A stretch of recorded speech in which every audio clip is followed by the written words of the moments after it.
I started this whole garden with attempting to be very organized because the first year I noticed not really having a plan or direction. I kind of just went all over the place with it, kind of free flowing, moving with it, which was fine. But I don't know, I do really well with direction and structure. So this year I mapped out the whole garden bed and what I was going to plant and where. And, it obviously changes and you adapt to what grows and what doesn't. And then I have Andrew coming in wanting to plant carrots in the middle of this bed, which was not part of the original mapping plan. But, you adapt and you change and you be flexible.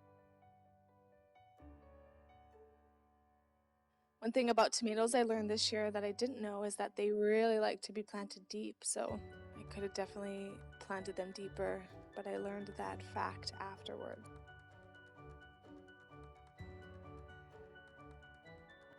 One thing about going to seed, plants that go to seed, that I learned since we've been here in this garden is that if you grow enough of your own food, like vegetables and fruits and stuff in your garden, and you let some of them go to seed, they're basically programming this flower to adapt, or this plant or this food to adapt to your environment. And so you're producing seeds that work well in your climate and your soil and your space. So I thought that was a really cool idea. I never considered that is kind of the evolution of the seeds, depending on the environment which they're being brought up and growing. These seeds are going to kind of be the ones that do the best in this environment. And so you kind of make seeds that are aligned to you and your space.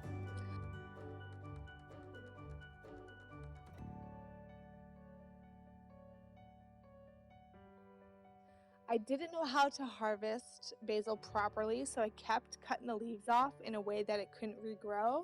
So I have now learned, because I was cutting it still in a way that it can't regrow, and I was like, oh, I'm gonna lose this plant.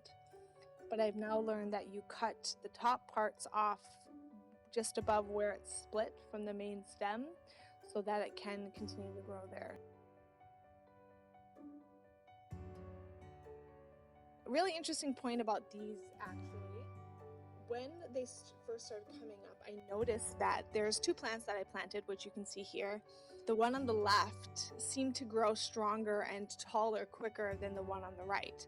And then after a while of seeing this development, I noticed that while the one on the left has fewer stalks than the one on the right, and so I realized it was that point of they have more power concentrated into fewer stems, and so it's able to grow quicker and stronger, bigger, faster than the one on the right, because more of its energy is being diverted to more stalks. It has more stalks it has to fuel, basically.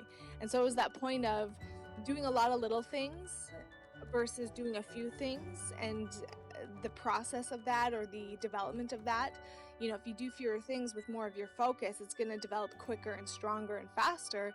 Whereas if you divert more of your attention to multiple things, it might be a slower going process, but in the end you're going to have more stalks built strongly. So neither is right or wrong, just an interesting observation I made from these lovely peonies.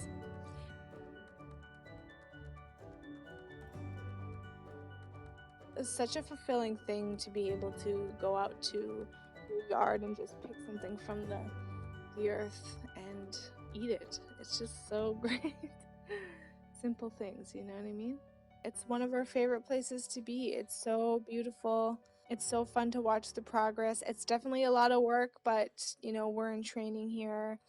I think that, to be able to produce food for yourself, whether that's, 10%, 50%, 75%, 100%, big or small, a lot or a little, I think being able to grow your own food is a remarkable thing to be able to do for yourself. I think it's good for you. I think it's good for the environment. I think it's good for the animals. Everyone benefits. It's a win-win-win situation for sure. So really grateful to have this space, and for ourselves, for realizing the potential of it and maximizing the space that we have, and not wishing it was more or less, and just working with what it is and learning about ourselves within it and about nature. So thanks for walking with on this garden tour. It was really fun to be able to show you our garden and one of our, safe havens. It's our own little earth haven here where we're doing our best to support ourselves and to support the environment and to support the bees and the birds and how that ripples out from there. So thanks for walking with, and subscribe, like, share, and click the notification button to make sure you see the next progress garden tour of summer 2020. Thanks, guys. See you next time.